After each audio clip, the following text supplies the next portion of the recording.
Hello guys, ये है हमारे घर के पास वाला जंगल। देखो कितना खतरनाक लग रहा है। और ये देखो, एक कितना बड़ा चींटियों का घर। और आसपास में कोई नहीं है, एकदम सुनसान, क्योंकि ठंड बहुत थी ना, तो सब जानवर सो रहे थे।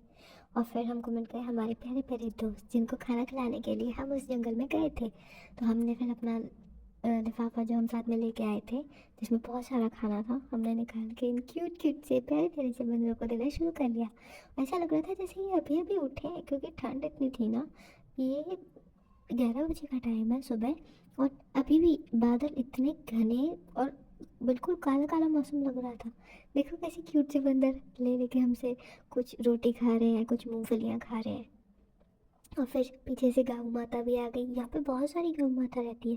रात को इकट्ठे होकर सो जाती है और सुबह फिर से अपने खाने का बंदोबस्त करने निकल जाती है। और ये देखिए कैसे बंदर हमारे हाथों से ले लेके खा रहे, कितनी क्यूट है ना। ये हमारे पास में आ जाते हैं, हमारे पैरों को नोचने लग जाते हैं, हमारे हाथों से खाना छीनने लग जाते हैं। पर अब आजकल ये मुझे जानते हैं, तो ये ज़्यादा अग्रेसिव नहीं होते, बहुत प्यारे से हैं, किसी को कोई हार्म नहीं करते। हम जो भी देते हैं चुपचाप लेते हैं और भाग के खाने लगते हैं। ये देखिए छोटे छोटे से बच्चे हैं, इनके पास में इतने क्यूट क्यूट बच्चे हैं ना, इतने क्यूट क्यूट है, मन करता है कि इनको घर पे ही ले जाऊं। और फिर ये पीछे से बड़ी सी सींग वाली गौ माता ने आकर मुझे डरा दिया था। मुझे ऐसा लग रहा था कि ये मुझे मार नहीं दे। इस बंदर को देखिए कैसे ठूस रहा है। और ये पीछे बैठ के मुझे आवाज़ दे रहे थे कि अरे अरे दीदी हमको भी तो कुछ दे दो। और फिर मैंने इनको भी पीछे फेंक के दे दिया, क्योंकि दूसरे बड़े बंदर ना कई बार कुछ बंदरों को पास में नहीं आने देते, पता नहीं क्यों। और फिर ये छोटे छोटे बंदरों को भी नहीं आने देती उनकी मम्मियाँ। उनको ऐसा लगता है शायद मैं उनका बच्चा चोरी करने वाली लड़की हूँ। ये देखो कैसे हाथ से ले रहे हैं प्यारे से।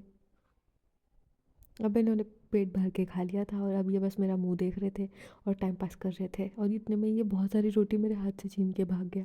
कैमरे पर रिकॉर्ड नहीं हुआ था। और फिर से एक गौ माता आ गई सामने से एक और इनको भी खाने के लिए कुछ चाहिए था।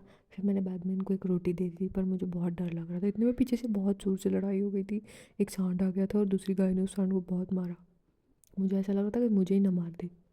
ये देखो कैसे ये छोटा बच्चा उसकी मम्मी के मुंह से ले रहा है। और ये देखो ये जल्दी जल्दी सारा खाना लूटने में लगा हुआ था कि मैं कैसे भी करके सारा ले लेता हूँ। फिर एंड में जो भी मेरे पास बचा था मैंने सारा इनमें बांट दिया। थोड़े थोड़े टुकड़े रह जाते हैं ना पीछे थैली में, तो फिर मैंने वो सब दे दिए।